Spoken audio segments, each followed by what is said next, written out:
ನನ್ನ ಜೀವನದ ನಾಟಕದ ಕುತಂತ್ರವು ಸಮಸೇಡಿನ ಭಾಗದಲ್ಲಿ ನಡೆಯುತ್ತದೆ.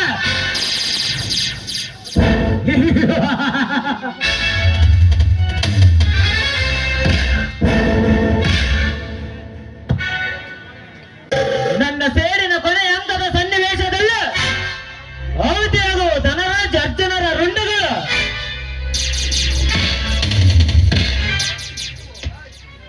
ಧನರಾಜ್, ನೀವು ನನ್ನನ್ನು ನಿಮ್ಮ ಮನೆಯ ಹಾಳೆಂದು ತಿಳಿದುಕೊಂಡಿರುವರಲ್ಲವೇ?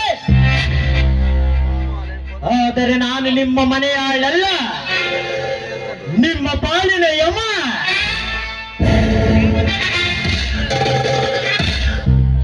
ಇನ್ನು ಮುಂದೆ ನಡೆಯಲಾರವ ನಿಮ್ಮ ಮನೆಯ ಮೂರ್ಖ ಕೆಲಸಗಳು.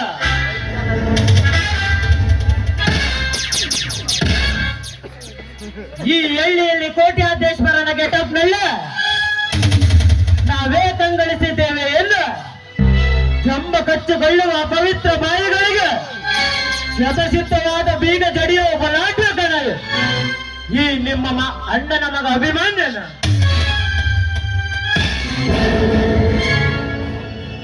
ಸಂಜಯನ ಸತಿ ಸೌಂದರ್ಯಳನ್ನ ನಿನ್ನ ಕಾಮದಾಹವೆಂಬ ಪ್ರೇಮ ಪತಾಕಿಯನ್ನು ಅವಳ ಮೇಲೆ ಬೀರ ಅವಳ ಪ್ರಾಣ ತೆಗೆದು ನಿನಗಿನ್ನೂ ಉಳಿಗೊಳ್ಳವಿಲ್ಲ.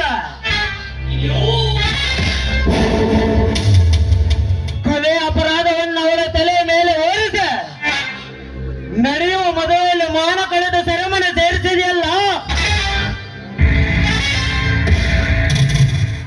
ಆದರೆ ಧರ್ಮವಂತರ ಕಣ್ಣಿಗೆ ನಿಂತು ಹೋದ ಮದುವೆಯನ್ನು ನಡೆಸ ಅವರ ಬಾಳ ದಾರಿಯನ್ನು ಶುಚಿತ್ವಗೊಳಿಸಿದೆ.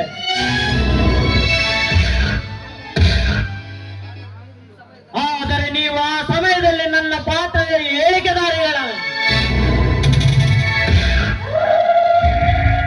ಇನ್ನು ನೀವು ಪಾತ್ರಧಾರಿಗಳು, ನಾನು ನಿಮಗೆ ಸೂತ್ರಧಾರ.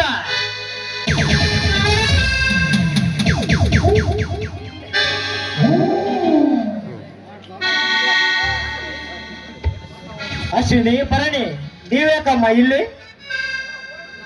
ಅಣ್ಣ, ನನ್ನವರ ದುರಂತ ಕಥೆಯನ್ನು ಕೇಳಲು ಬಂದೆ ಅಣ್ಣ.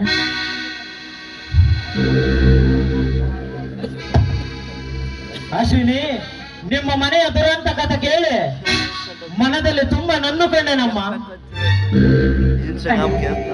ನೊಂದುಕೊಂಡರೆ ಏನು ಪ್ರಯೋಜನ? ನನ್ನ ಅಕ್ಕ ಸೌಂದರ್ಯನನ್ನು ಕೊಂದಿದ್ದು ಆ ಪಾಪಿ ಧನರಾಜನಣ್ಣ. ಧನರಾಜ, ಹೌದಮ್ಮ, ನಿನ್ನ ಅಕ್ಕನ ಪ್ರಾಣವನ್ನು ನುಂಗಿ ನಿನ್ನ ಸಂಸಾರವನ್ನು ಚಿತ್ರಗೊಳಿಸಿದ ಪಾಪಿ ಅಮ್ಮ ಅವನು. ಹಾಗಾದ್ರೆ ನಿಮ್ಮ ಮನೆತನವನ್ನು ನಾಶ ಮಾಡಿದ ಆ ಪಾಪಿ ಏನಣ್ಣ?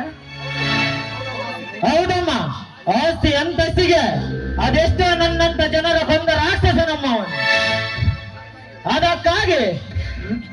ಅದಕ್ಕಾಗಿ ನಾನು ಸೇಡು ತೀರಿಸಿಕೊಳ್ಳುವುದಕ್ಕಾಗಿ ನಾನು ಭರಣಿ ಆ ಪಾಪಿಗಳ ಮನೆ ಸೇರಿಕೊಂಡಿದ್ದೇವೆ. ಹಾಗೆ ಜೈಲು ಸೇರಿದ ನಿಮ್ಮ ತಂದೆ ಸಂಜಯ್ ವಿನೋದನನ್ನು ಬಿಡಿಸುವ ಪ್ರಯತ್ನ ಮಾಡುತ್ತಿದ್ದೇನೆ. ತಂಗಿಯಂತಿರುವ ನಿನ್ನನ್ನು ಸಹ ಹಾಗೆ ನೋಡಿಕೊಳ್ಳುತ್ತೇನೆ. ನಾನು ಭರಣಿ ಆ ಪಾಪಿಗಳ ಮನೆ ಸೇರಲು ನಿನಗೆ ಒಪ್ಪಿಗೆನೇನಮ್ಮ? ಅಣ್ಣ, ದ್ವಾಪರ ಯುಗದಲ್ಲಿ ದ್ರೌಪದಿಗೆ ಕಷ್ಟ ಬಂದಾಗ ಯಾವಾಗಲೂ ಸಹಾಯ ಮಾಡುವ ಶ್ರೀಕೃಷ್ಣನಂತೆ ನೀನಿರುವಾಗ ನಿನ್ನಿಷ್ಟವೇ ನನ್ನಿಷ್ಟ ಅಣ್ಣ. ಅಶ್ವಿನಿ, ಈ ವಿಷಯನ ಯಾವುದೇ ಕಾರಣಕ್ಕೂ ನಿನ್ನ ಗಂಡನಿಗೆ ಹೇಳಬೇಡಮ್ಮ. ಏಕೆಂದರೆ ಪೇಟೆಯಲ್ಲಿ ವಿಶಾಲ ಮತ್ತು ನಿನ್ನ ಗಂಡ ಸುತ್ತಾಡುತ್ತಿದ್ದಾರೆ. ಸುತ್ತಾಡಿದರೆ ಸುತ್ತಾಡಲು ಬಿಡು. ನಡೆಯಮ್ಮ ಅಶ್ವಿನಿ, ನಿನ್ನನ್ನು ಮನೆಗೆ ಬಿಟ್ಟು ನಾವು ಮನೆ ಸೇರಿಕೊಳ್ಳುತ್ತೇವೆ.